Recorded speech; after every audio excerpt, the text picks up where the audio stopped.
કેન્દ્રીય બજેટ રજૂ 12 લાખ સુધીની આવક કરમુક્ત. નાણામંત્રી નિર્મલા સીતારામન સંસદમાં તેમનું 8મું બજેટ સત્ર રજૂ કર્યું હતું. સરકારનું ધ્યાન બિહાર પર છે, જ્યાં આ વર્ષે ઓક્ટોબર-નવેમ્બર વિધાનસભાની ચૂંટણી યોજાશે. સીતારામણે બજેટમાં બિહાર માટે national institute of food technology, entrepreneur and મેનેજમેન્ટની સ્થાપનાની જાહેરાત કરી છે. નાણામંત્રી નિર્મલા સીતારામનના પોશાકમાં પણ બિહારની ઝલક જોવા મળતી હતી. બજેટ રજૂ કરવા માટે તેમણે બિહારની પ્રખ્યાત મધુબની સાડી પસંદ કરી હતી.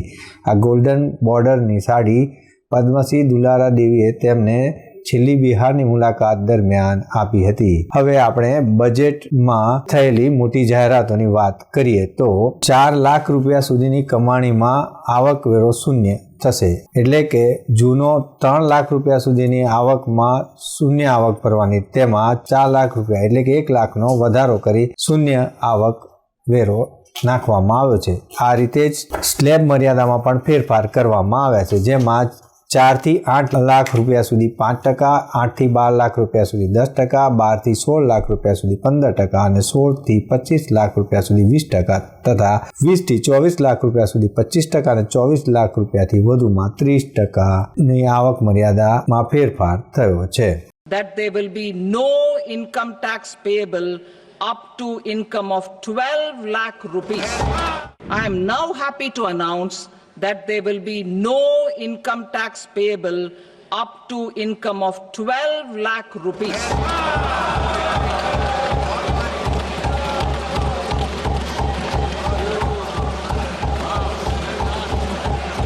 Average income of 1 lakh per month other than the special rate income such as capital gains under the new regime.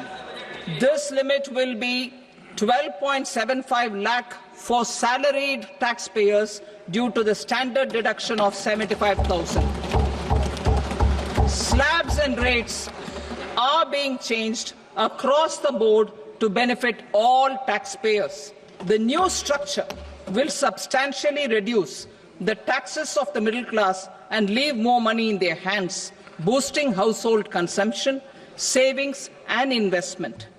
In the new tax regime, I propose to revise tax rate structures as follows: 0 to 4 lakh rupees nil, 4.8 lakh rupees to 4 to 8 lakh rupees 5%, 8 to 12 lakh rupees 10%, 12 to 16 lakh rupees 15%, 16 to 20 lakh rupees 20%, 20 to 24 lakh rupees 25%, and above 24 lakh rupees 30%.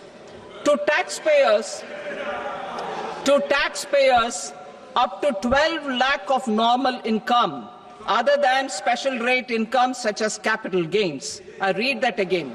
To taxpayers up to 12 lakh of income other than special rate income such as capital gains, tax rebate is being provided in addition to the benefit due to slab rate reduction in such a manner that there is no tax payable by them.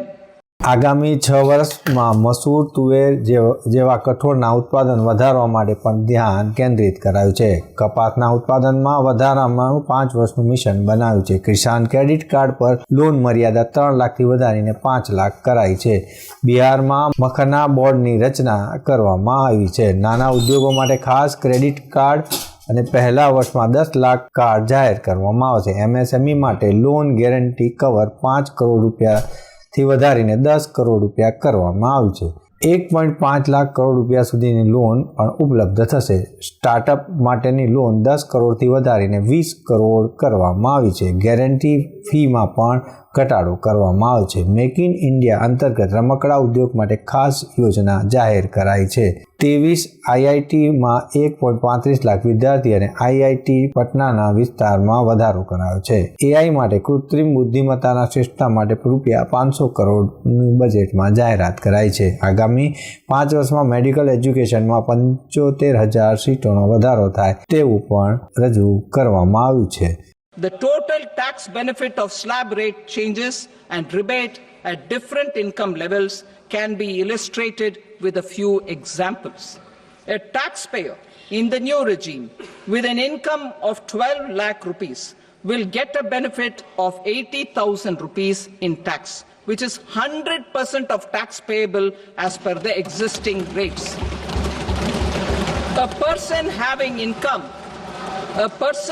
income of 18 lakh rupees will get a benefit of 70,000 rupees in tax, that is 30% of tax payable as per existing rates. A person with an income of 25 lakh gets a benefit of 1,10,000 rupees, that is 25% of his tax payable as per existing rates. Details of my tax proposals are given in the annexure. As a result of these proposals, Honorable Speaker, sir, revenue of about 1 lakh crore in direct taxes and 2,600 crores in indirect taxes will be foregone. વૃદ્ધો માટેની જાહેરાતમાં વરિષ્ઠ નાગરિકો માટે કરમુક્તિ બમણી કરાઈ, એટલે 50,000 રૂપિયાથી વધારીને 1 લાખ રૂપિયા સુધી કરાઈ છે. TDS મર્યાદા વધારીને 10 લાખ કરવામાં આવી છે. તેમજ 4 વર્ષ માટે અપડેટ ITR ફાઇલ કરી શકાશે. દેશમાં 200 ડે કેર કેન્સર સેન્ટર પણ શરૂ કરાશે. તબીબી ઉપકરણો અને કેન્સરની દવાઓમાં સસ્તી થશે. 6 જીવનરક્ષક દવાઓ પણ કસ્ટમ ડ્યુટી 5% ઘટાડાઈ છે. 37 અન્ય દવાઓ અને 13 દર્દી સહાય કાર્યક્રમમાં મૂળભૂત ડ્યુટીમાંથી મુક્તિ પણ આપવાની જાહેરાત કરી છે. મધ્યમ વર્ગ માટેની જાહેરાતની વાત કરીએ તો હવે મધ્યમ વર્ગને 12 લાખ રૂપિયા સુધીની નોકરિયાત માટેની ટેક્સ ફ્રીની આવક કરી છે. મોબાઈલ ફોન અને કાર સસ્તા થશે. EV અને મોબાઈલની લિથિયમ બેટરી સસ્તી થશે. LED TV સસ્તા થશે. કસ્ટમ ડ્યુટી ઘટાડીને જેમાં 2.5% કરવામાં આવી છે. 1 લાખ કરોડ રૂપિયા સુધીનું અર્બન ચેલેન્જ ફંડ બનાવવામાં આવ્યું છે. શહેરી વિકાસ વિસ્તારમાં ગરીબોની આવક વધારવા માટે અનેક યોજનાઓ પણ શરૂ કરવામાં આવશે. યુવાનો માટેની જાહેરાતમાં દેશમાં 23 IITમાં 6500 બેઠકો વધારવામાં આવી છે. મેડિકલ કોલેજોમાં 10,000 બેઠકો વધશે. 500 કરોડ રૂપિયા સુધીમાં 3 AI કેન્દ્રો પણ શરૂ કરવાની જાહેરાત કરી છે. સ્ટાર્ટઅપ માટે 10,000 કરોડ રૂપિયા સુધીનું ફંડ રજૂ કરાયું છે. આ હતા અત્યાર સુધીના સમાચારની ખાસ ગતિવિધિ માટે આપ નિહાળતા રહો S Live ન્યૂઝ બુલેટિન. નમસ્કાર.